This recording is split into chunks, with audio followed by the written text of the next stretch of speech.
Hey, welcome back to Full Time, presented by Amazon Business. I am your co-host, Tamerra Griffin, and we have, as always, a lot to discuss today.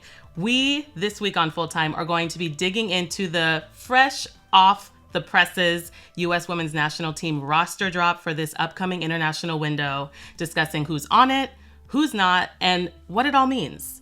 Not only that, we're going to be panning out and looking at some bigger, broader questions for this U.S. Women's National Team, especially because they're in a building year. There's a lot to sift through, and I can't do it by myself. Of course, I am joined, as always, by my co-host, Meg Linehan. Hey, Meg, how's it going? All right, I'll be honest, all I would really like to talk about right at the moment is the season finale of Severance. I don't know if you are a viewer of that show, but I'm very behind. Very much eaten this household alive in terms of what we were watching, thinking about, talking about. So I'm trying to shift back into work mode. It's been almost a week now, not even a full week, but it's been a few days. I got to get my head back in the game. But yeah, if I could willingly turn this into a Severance podcast right now, I probably would. So. I mean, feel free to drop all the references as possible, because I feel like that helps one process the emotions, That is true. Indirectly, letting it out in the podcast. Safe space for that for sure. But yes. I'm glad that you are in good spirits, because I, for some reason, was so sure you were going to say that you were in mourning over what happened to Juju Watkins last night, because that's where I'm at. I mean, that was... Not to drag down the mood right off the top. I mean, obviously, I feel like everybody's been watching March Madness.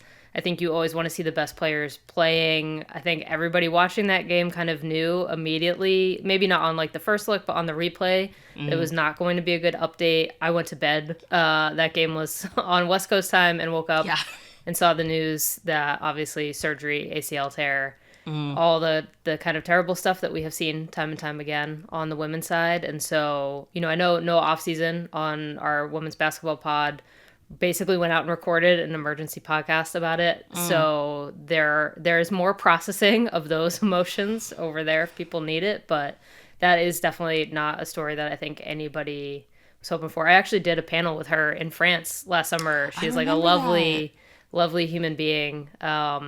It's been such an amazing time watching her just be truly excellent. And so, yeah, hopefully the recovery is a smooth one, but awful. Absolutely. I am not one of those people who can stomach replays of injuries, so I have only been reading the updates, but completely devastating. Of course, as people in the women's soccer world, ACL injuries are super triggering. But yes, hoping for the best for her. It's unfortunately all too common for a lot of the greats. Paige Beckers, who is now popping off. I'm sure Juju will have her moment. But yeah, I'm feeling the sads today. Yeah, I mean, that it's just also when these injuries happen during tournaments or during, I follow women's skiing, right? And Michaela Schifrin had her giant injury at Killington here in Vermont as she was in her chase for her 100th win ever. And so when you're at that kind of heightened moment of, a tournament or chasing a record, and then you get this very gnarly injury on TV, it's just, it's so bad. It's so bad. And I'm really I'm glad that we didn't have to cover that one, because I mean, I even remember Mal Swanson getting hurt right in that game against Ireland. Of Mal last night myself. Needing to cover that, and just that part of it is just that's truly one of the worst parts of the job. Absolutely. With young talents like that, especially. The bright side is that she, of course, has a long career ahead of her. But yeah, that it just sucks. There's no eloquent way to put it. But we are here now. There is still a lot to discuss. And before we get to the rest of our show, I do need to remind you, if you were not already aware, that Full Time is now coming at you 3 times a week. Beautifully spaced out, too. We got now a Monday show hosted by Jillian Sakovitz, Full-Time Review, to help you get caught up on all of the weekend's action. Think of this as your water cooler Monday easing into the week from NWSL chaos. Must have. Then on Wednesdays, Meg and I, as always, will be with you going deep deep into topics ranging from NWSL, US Women's National Team, you name it. And then on Fridays, as we get ready to head into the weekend, you'll be joined again by Jillian with full-time focus to look at the news from the week and to prepare for NWSL chaos that will inevitably happen this weekend. Sometimes Jillian will be joined by the likes of Meg and I and other experts from the Athletics Global Women's Soccer Team to give our 2 cents to make sure that you have everything you need for the weekend slate of games. All right, we're going to take a quick break, and when we come back to the U.S. Women's National Team and this roster, because Emma Hayes shared a lot of thoughts during her presser, and we have some thoughts of our own. All right, Meg, before we get into the nitty-gritty of this U.S. Women's National Team roster, can I get your initial thoughts? Like, if you were sending a text to someone who didn't know about the roster drop and you were going to give them sort of like an overview to prep them, what would be sort of like the headline of that text? I mean, when I was even filling in Emily, our executive producer / my editor, I kind of said, like, it's not kind of the massive wholesale changes that we have kind of generally seen out of Emma Hayes. It's not like, oh, there's like 7 new players here. There's really only one debut player, Fallon Tellis-Joyce, goalkeeper, getting promoted to the full roster as well. But like, this does not feel like, I feel like Emma Hayes has now kind of seen the majority of the pool. And so there's still a little bit of tinkering, but it's not that kind of, listen, we're rifling through these like files of players trying to figure out who we've got to get in and looked at in person. So it feels like a little more consistency than what we have seen. But also I think this roster is still just kind of dominated by players who are not available right at the moment, right? And that's something that Emma Hayes talked about during her press conference on Tuesday as well. So like slightly more consistency, but still there are these outside forces that are shaping where this team is at and what she's able to work with. Yeah, and this, as we have discussed before, is going to be such an interesting year. I think when we are building toward an international tournament or any other major tournament, it's easy to think about what the team will need and to look for that in the names of who is chosen on the roster. This year, and I think in particular this call up, because we're not even trying to win a She Believes this time around. Right. Almost feels like we have to do that exercise in reverse, where we're looking at the names and trying to glean what is going through Emma's head based on who we're seeing. Were you feeling that way? Yeah, I mean, one of the things that I wrote in our headline off of the roster is just like, I think there is kind of this pressure of like, you want to know what the end game is and when the end game is, right? Like that was kind of my, like, what is this project that everybody is working towards right at the moment? But I think that we are still in this very strange 6-month-ish period where the pressure is still off, right? Like She Believes Cup, obviously a trophy was on the line. They lose to Japan. I think there's kind of this natural instinct to look to Brazil in a game against Brazil as a gold medal rematch, right? Like there is some stuff on the line, but these are friendlies at the end of the day. And it is going to be April when these games are played, April 2025. Like there is not a lot on the line. And so I think there is the sense of the evaluation part of this process is still underway. That pressure is not really there. The pressure is really, I think, on individuals to prove that they are deserving of further call-ups. But I don't think we're going to be in like the next phase of like chemistry building. And Emma Hayes said this herself on Tuesday, until like June at the earliest, right? Like this is still kind of, I mean, to even think of it in like Marvel terms, phase 1 of a larger project. And all of the bigger stuff that I think people are probably frustrated and waiting for it to start again, the chemistry building, a more consistent lineup, hopefully something better out of the midfield, right? Like all of that kind of stuff is going to come in the back half of this year. And then you get the building towards World Cup qualifying next summer. And I mean, when you put it like that, it makes sense. But these are always such emotional days when a roster drop comes out. I just also think like... But it helps to temper that. Yeah, we've been saying 4 months now, right? Since January camp, since last year even, like, it's evaluation time. It's evaluation time. And like that narrative is... like it doesn't build toward anything, and it's really hard to say like, oh, okay, like all these people got pulled in a January camp, there's a futures camp, we're not really going to know the results of any of it for months. And I still don't think we're really going to know the results of a lot of this 4 months. And so it is kind of hard to keep watching these games and feel like maybe the team is spinning in place, but that's not actually what's happening. It's just so much of this is not really going to be able to be viewed in that wider context until the team has something to truly play for. And so I think when we get like into these conversations and into a show like this, there is this natural instinct of wanting to like grasp for meaning. And we are struggling to grasp for meaning because we just don't have the full picture at play. And we should not either. I agree. I mean, I'm sure if Emma could have played this entire year behind closed doors. Yeah. I mean, if I'm putting myself in her shoes, that sounds pretty enticing because sometimes it's hard to explain the madness, especially when there is no like tangible end image or competition to sort of like hinge those plans on. But we're here now. There's the seats at SoFi got to be filled by people. Same with PayPal Park, which is where each of these U.S. Women's National Team Brazil games are going to be taking place. But I think to your point about the importance of focusing on the individuals, it makes sense for us to sort of break down this roster by position.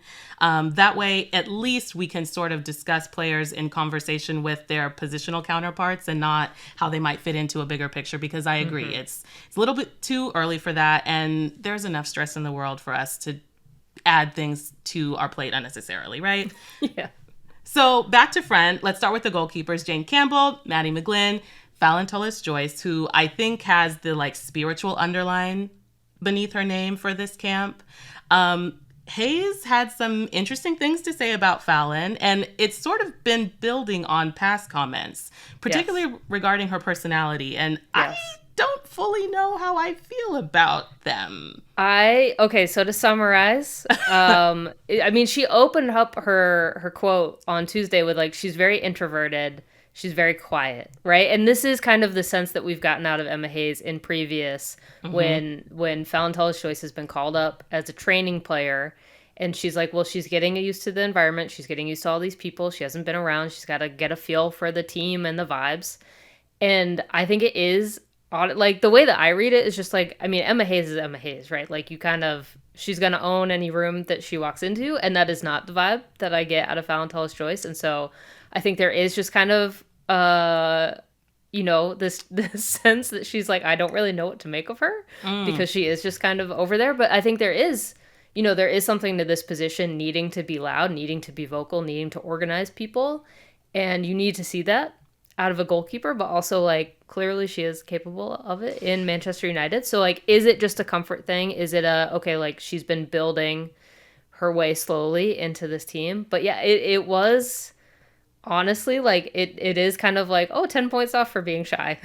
Right. And I mean, I am a loud and proud extrovert. It's also Aries season, so that stuff is just going to be heightened for me personally. So I understand. And of course, I completely agree. As a goalkeeper, you need to be loud. You need to be direct. You need to have a tight relationship with, at the very least, your backline, but ideally the rest of the team. That is a mandate, especially for the U.S. Women's National Team. Yep. But my first thought when I heard words like she's very quiet, she's very introverted is, this reminds me of another excellent goalkeeper that the U.S. Women's National Team recently said goodbye to, who did just fine. So if Alyssa Nair can do it. Yep. Now, of course, that brings up the fact that Fallon Tullis-Joyce is new to this camp. And perhaps the burden of speaking up and being loud and having that commanding presence is actually a bit heavier. It's obviously unfair to compare Fallon Tullis-Joyce, where she is now, to where Alyssa Nair was when she left. But it did make me wonder what that journey was like for Alyssa and whether there is space for a goalkeeper to be both when they're at the beginning of their career and sort of what that might look like. I mean, maybe it just comes down to like Emma Hayes and Fallon Tullis-Joyce need to go on a little field trip to the aquarium so they can bond. Oh my God. And like Emma Hayes can see Fallon in her like element, and like just like that. Maybe that's what needs to happen. I personally honestly, like it would be good content, film it. Yes. But like maybe that's the vibe. It's just like LA has an aquarium, right? Like get on out there. Let's go see some whales together or do something like that and then come back and maybe the vibe will be different. That is a brilliant idea, Meg. I hope that this is one of the many things we've manifested some pretty incredible things on the show. And that's true. That is true. May this be another one. I'm just thinking quickly about Emma Hayes' time at Chelsea, and she loves a project. Like, is it possible that she can sort of just think of this as a project? Is it possible that she knows Fallon Tullis-Joyce is hearing everything that she's saying and is issuing her sort of a challenge? I do know that she, out of the 3 goalkeepers, is the one that I think collectively there's most eagerness to see what she can do. It feels like return, right? Like, I think that is kind of the vibe of she's been around. Okay, we want to see her in goal, especially I think after some Manchester United performances, especially earlier in the season. But what is interesting is now, like, looking at the pool of, you have Jane Campbell, who is, I think, a pretty well-known entity at this point and has been around. Mandy McGlynn has had a couple of, like, back-to-back looks now. And then Angelina Anderson from Angel City, the local, like, you don't have to fire, I think, was kind of the thing. Like, she's in as a training player, but that is another goalkeeper to, like, maybe make that journey of training player, senior team environment, see what that looks like. You know, I think the question now is where Casey Murphy and Aubrey Kingsbury stand. And I think Kingsbury is, I mean, Campbell even, in terms of, like, age, I think that there are maybe some questions there about, like, how much you want to dedicate to, you know, figuring out who the next number 1 goalkeeper is. And, like, I think there is an age element, for better or worse, which is tough because I think historically we have seen goalkeepers in the U.S. pool passed over just because they've been kind of just outside that picture, or, you know, you've had this kind of unbroken line of Scurry to Solo to Nair. And now this is kind of the final wide open, like, hey, okay, we got to figure it out. Yep. But do you want to put in a whole bunch of resources to a 28, 29, 30-year-old, or do you want to put in a whole bunch of resources to a 24, 25-year-old and maybe get 2 cycles? So I think those are some of the bigger questions, but I do think it did sound from Hayes' presser on Tuesday that we are going to see new looks at goalkeeper. And so I think that is a pretty safe assumption that we will see Fallon Tullis-Joyce in goal in one of these 2 games. I will be seated for that because, as you said, it's time. What I think is interesting is that whereas with the goalkeepers, we're sort of in this bit of a blank slate era, the number 1 spot is still very much up for grabs, much less the number 2. But moving on to the back line and defenders, we have a totally different situation where there are a lot of players milling about. One position in particular that is wide open to be filled, and still a lot of questions about who is being assigned where, who's going to partner with whom, and what this is, where we're sort of headed with this. What is the end game? Right? What is the end game? Truly, I think that is kind of the defining question that is hanging over this team right at the moment of, where is all of this building to? And I think to your point, like, we have to start, honestly, with left back. Yes. Because that is right now, I think, like, the number 1 question. Obviously, center back pairing is up for grabs. Right back feels like the most locked in terms of, we know Emily Fox is the starting right back on this team right now, right? Yep. That's not really a question mark. It's depth after that. That is maybe a question mark. But left back, no Neiswanger this roster. I don't know if you had a strong reaction to that. I personally was not that surprised. Yeah, it's been a bit of a bummer to see what has sort of become of Neiswanger's career recently. I mean, she had that big, pretty splashy move to Arsenal and has not been featuring for them, and especially at such a busy time in their season, which, you know, is not great. Even when we rewind to last season in the NWSL, I feel like she's sort of faded into the background at Gotham, especially as they entered the postseason. Again, Andy Freeman coming in. Yep. Yes. Not things that, you know, bode well for getting U.S. women's national team call-ups. And then to see in her place Crystal Dunn, who also had a rough time, I think, toward the end of her tenure at Gotham. She's at PSG now, getting some looks, but nothing super consistent because super competitive bench, and even to get into the starting 11 with that team. We're seeing Avery Patterson of the Houston Dash get her first look, which is always really exciting. I have to say, if I'm being completely honest, I was a bit surprised by that. It's early in the NWSL season, of course. I am pretty all in on the Dash. But personally, I look at players like Carrie Abello, who was Yeah. phenomenal last season with the Orlando Pride and has, much like the rest of her teammates on that squad, can just only continue that form. I think that she has the technical capabilities on both sides of the ball. She is an incredible 1v1 defender. She is extremely comfortable getting into the attack and linking up with attacking players. Her distribution in terms of crosses and certainly passes is exactly what I think Emma Hayes would want. And so she is the player that I'm going to be banging the drum over. I think that she really needs a call up, and especially because, like we said, this position is anyone's for the taking. Yeah. All right. So let's talk about who is here because, okay, so Emily Fox, obviously Emily Sams, also in the mix. The center back situation right at the moment, no Naomi Girma still. That's one of those injuries that is defining this roster, whether Emma Hayes likes it or not. But Tierna Davidson, Tara McKeown, Emily Sonnet, and then Alana Cook coming back for the first time really meaningfully since 2023. Big and then news. Crystal Dunn and Avery Patterson for potential left back looks.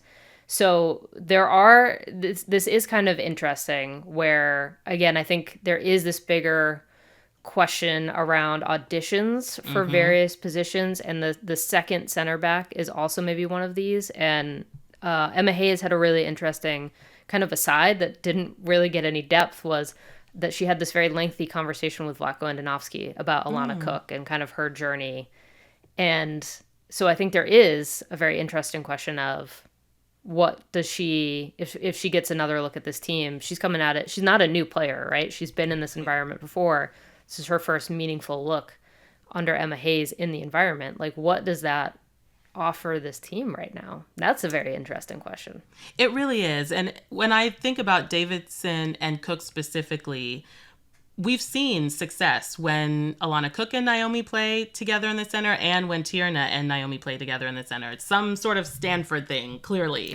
And then when you look at Alana and Davidson, they always joke about how they share a brain cell. I am going to be, if we end up seeing that particular pairing against Brazil in either of those fixtures, I will be looking to see if they can revive that chemistry. And I wonder with the three of them, Girma, Davidson, and Cook, if it's sort of like rising tide lifts all ships sort of thing, where Davidson and Cook playing off of each other will just make them both look better. But of course, there can only be one to play against Naomi, and she's not going anywhere. That's the pairing that I'm going to be most excited to see if it happens. Right. All right, let's move on to the midfielders. We've got Sam Coffey and Claire Hutton as center defensive midfielders, Lily Johannes and Corbin Albert, and then Lindsay Heaps and Jaden Shaw as attacking center midfielders. Very little change here. No change from She Believes. And to me, this makes sense because, as we have said ad nauseum on this very show, this is the region of the pitch where everything just gets a little tight. From the nerves to the touches to the opportunities created. And I think when you're feeling that kind of, I'm using this word literally, insecurity, I think the best antidote is consistency. So agreed. I'm not upset about the lack of changes here because this is where the partnerships really need to be strengthened right now. What do you think, Meg?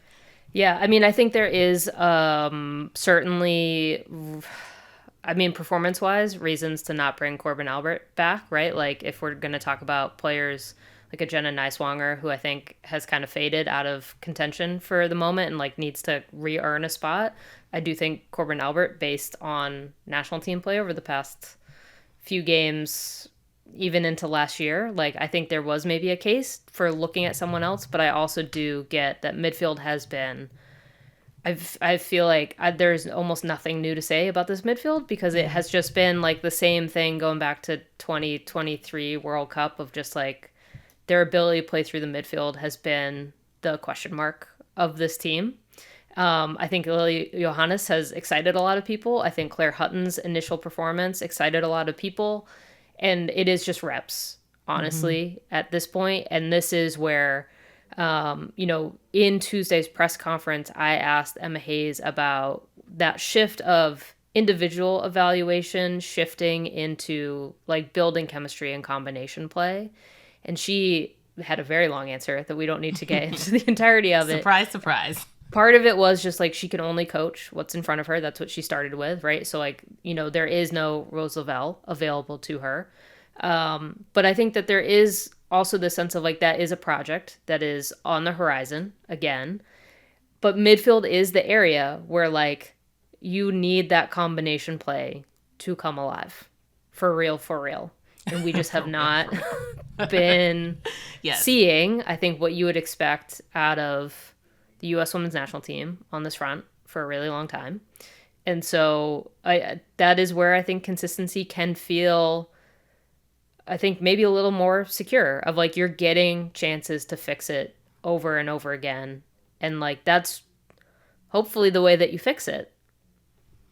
I agree. And when I look at the younger players, Claire Hutton, Lily Johannes, Jaden Shaw, who is, we have to keep reminding ourselves, still quite young, even though she has had a ton of, she's like age young, not U.S. Women's National Team young. Two different ages. Yep. But the thing that most excites me, as tends to be the case with younger players, is the confidence and the creativity. And I think there's a lot of C's in this statement, but with the consistency, I hope the confidence to be more creative can just be built upon. In addition, of course, to being creative and learning how to play off of each other through that midfield. To me, that is the biggest, most gaping and like disappointing from like an entertainment and aesthetic standpoint piece that has been missing from this team. And the midfield traditionally is the position that sets the tone for that. I think that especially with the kind of like outside back defense that Emma Hayes likes to play, which is very much an attacking style, before we even get to the front line, triple espresso or not, both of those ends are ready to play more creative soccer than I think like in the last few years, the midfield has allowed them to. And so when as we head into these games, that's going to be the thing that I'm looking for. And if the consistency gets us there, absolutely. But if not, I think, not to get too ahead of ourselves, but by the next window, I think it's going to be time to start making some more changes. Yeah. I mean, what I think is interesting is that you would hope that this team would react to what Brazil is offering, right? And how creative Brazil can be with creativity of their own and a willingness to play through the midfield in that same match. Whereas we know what the June games are going to be, which are we've got 2 against Ireland and then a third still TBD, and Ireland is like just a completely different, more physical. I mean, Brazil is pretty physical, but like Ireland is just a different set of games compared to Brazil. And so I think that is one of the things I'm really looking forward to is like if you put Lily Johannes in midfield against Brazil, what happens? I can't wait to find out, honestly. It's going to be a great challenge for her. And to have that diversity of opponent, in addition, like that is, I think, specific to the reps that will help chisel her skills and give her different opportunities to show different aspects of her game. Meg, I have to admit the midfield chat leaves me a bit parched because it's still a bit of a stressful topic. So can we take a quick break and then address the forwards and these bigger pictures when we come back? Yeah, let's do it.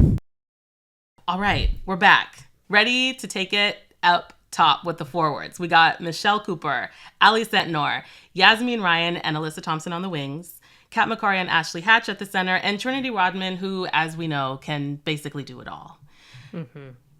We have now lost our double espresso, Meg, and we're just with the singular one.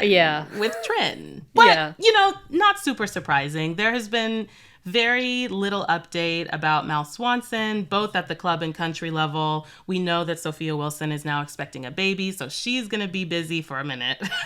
No surprises there, but of course that opens up a lot of opportunities for these attacking players. Does anyone stand out for you in particular? I mean, I do think it is interesting that Ashley Hatch is also getting a meaningful look with games. She was in the January camp. I mean, it's kind of the same conversation we were having about Alana Cook, is that you've got these 2 players who are in their own little bucket of like not babies. Right. Been here before, know what they're doing, and maybe offer something slightly different to this team, and who are still in an age range where you can get a full cycle out of them.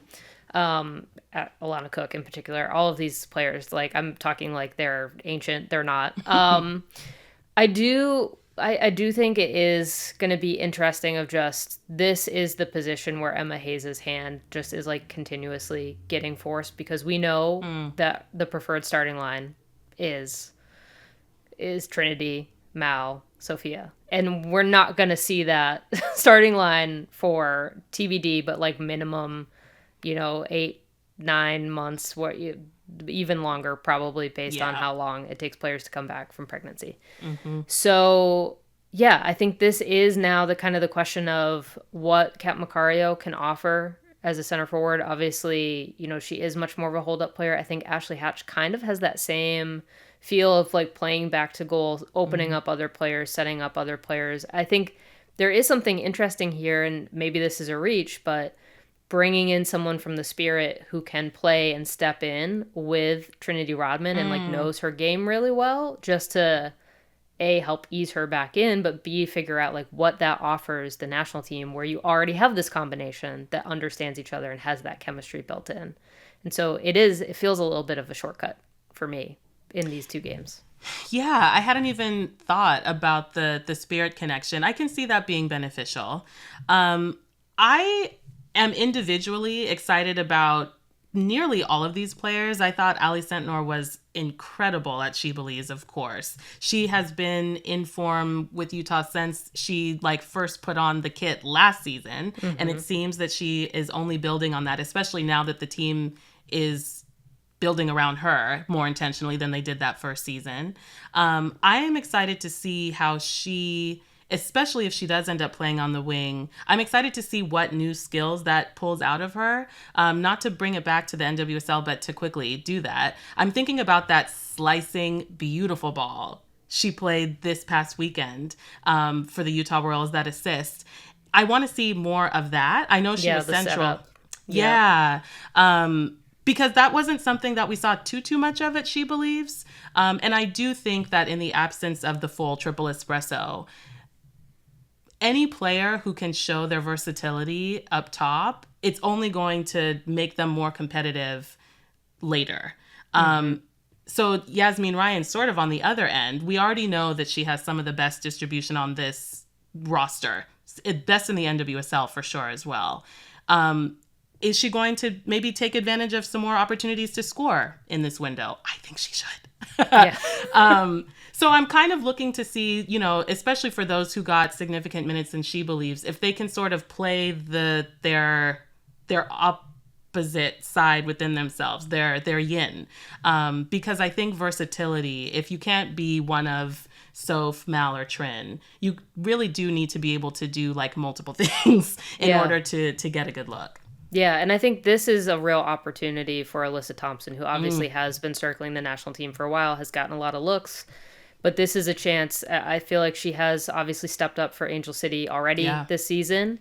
And, a home game in LA for her, there is a real opportunity for her to kind of force Emma Hayes' hands here and be like, you will pay attention to me. I will be scoring goals. I will be doing all of these things. And that's what you want to see out of these players in these opportunities, where for a fact that Trinity Rodman is also probably going to be on a minutes restriction too, as she comes back from all of the ongoing back issues. So there is a chance here for players to really be like, hey, I'm going to make your life really difficult moving forward. I know you have a preferred starting line.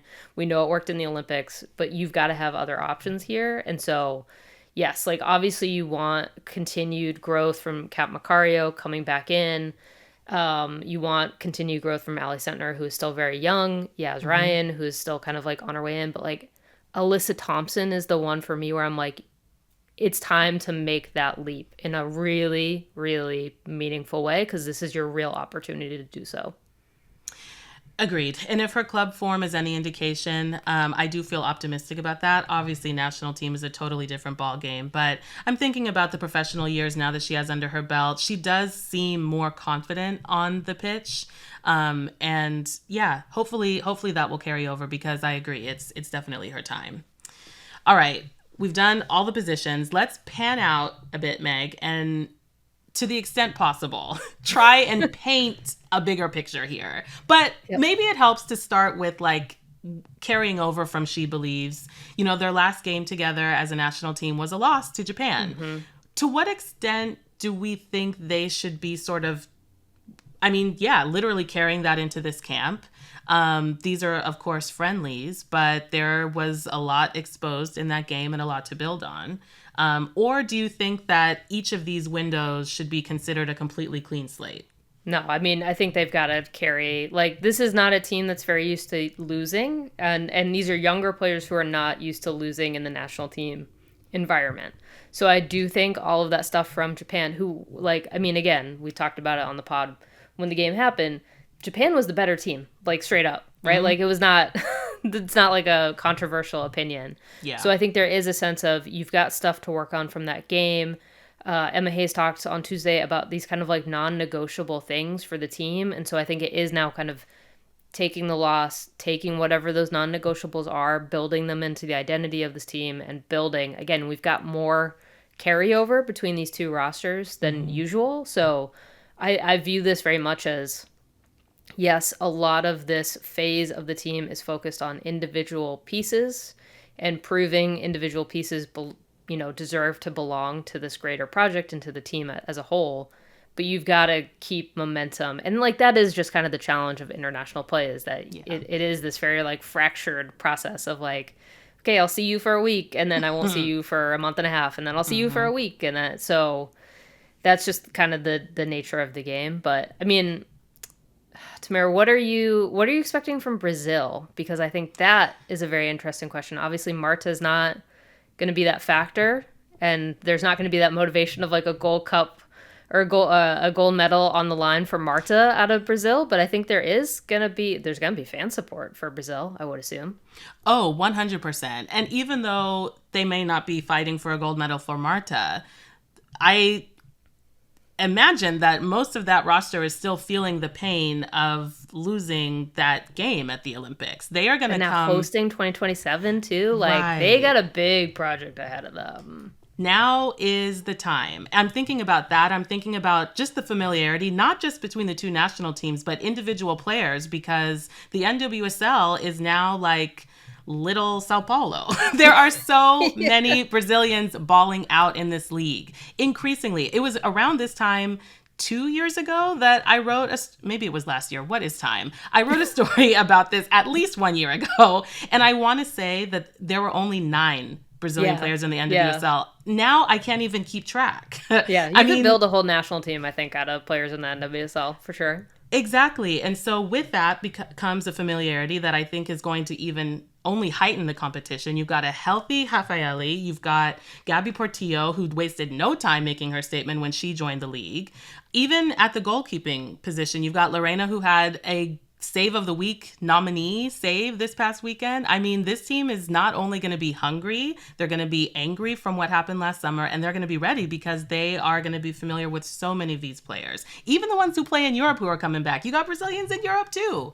Yeah. So I think these are going to be really tight games. I'm expecting to see, as always is the case with Brazil, a ton of creativity. They've tightened up over the years defensively in ways that I think will only serve them in the long run.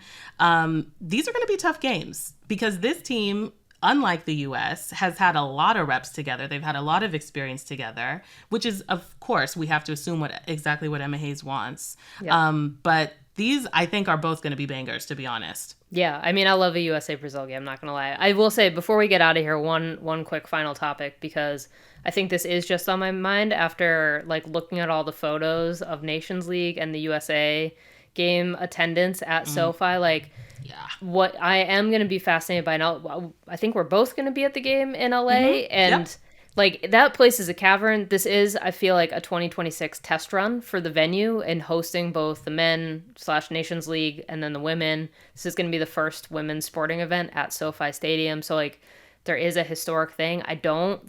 They are not going to sell out 70,000 seats, I don't think, right? And so I think there is going to be this sense of a bigger question about where the team is, like reach-wise, commercially-wise, identity-wise, and from like a public perception point of view. And I think we can put a pin in that bigger conversation. But there is something, I think, to Alyssa Thompson, again, maybe taking advantage of an LA game of, again, we've seen kind of the rise of the Thompson sisters, but there is maybe this opportunity for players to step in and be like, I can help sell tickets here. I can, do all the marketing stuff that needs to happen off the field, which is like not the best part of the job, but like is a necessary part of the job and will also help financially reward me. What's your vibe check on these two games? Because PayPal feels like that will be a sellout. PayPal's pretty reliable, but SoFi is such an interesting game to me.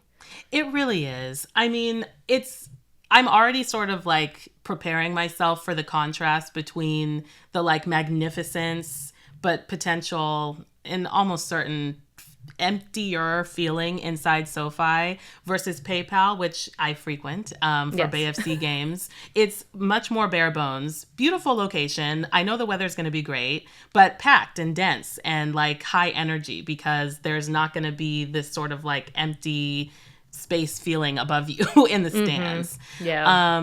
And you have to start building somewhere, I think that whoever does show up is going to have a great time at SoFi, but it is unfortunate, especially in a building year with the absence of so many players who do have that easy name recognition, especially for people who only follow this sport during international windows or once every 4 years. That said, I do think from a marketing standpoint, for Alyssa Thompson, the table is set. All she needs to do is sit down, sharpen her knives, and like get ready to eat. And I mean that both in terms of on the pitch and off the pitch. Of course, on the pitch is something that I think she has a lot more control over. She is still young. She's still coming into herself just as a human being, let alone as like a public figure in this women's soccer world. And that can only come with time. Personalities are what they are. Megan Rapinoe's come maybe once in a lifetime, not even once in a generation. But I do think between the game, her being a Los Angeles native, the game being hosted in SoFi, that is going to be the game, if she gets minutes, where she can make the statement that I am her. This is my city. Welcome. Time to eat. That's what I'm hoping for. That's what I'm hoping for. On that note, we got to start figuring out where we're going to go get like Brazilian food in LA together. Yes. I got notes. Please remind me after right. we wrap, because I have notes. I had some delicious feijoada in LA not too long ago. Also breakfast tacos and or burritos. Yeah, I mean, always tacos. Wonderful. It's a date. And if you would like breakfast taco and or Brazilian food recommendations, please hit us up. Hopefully you're following us on all of the socials in order to do that. But if not, consider that your incentive. But before we say our official goodbyes, did you know that The Athletic has partnered with Yahoo Sports to provide free best-in-class coverage of women's sports across all the sports? So make sure that you check out that hub at sports.yahoo.com/women-sports. And in case that was a little bit too much for you to follow, you haven't had your coffee yet, don't worry. The link is in the show notes for you. All right. This has been Full Time. I am Tamerra Griffin. Thank you so much for listening. Tamerra, I'm so glad you're back and you get to read the URL. Although I will say I had basically memorized it while you were gone. So like, I'm going to make that my goal. Yeah. Because that was a lot for me.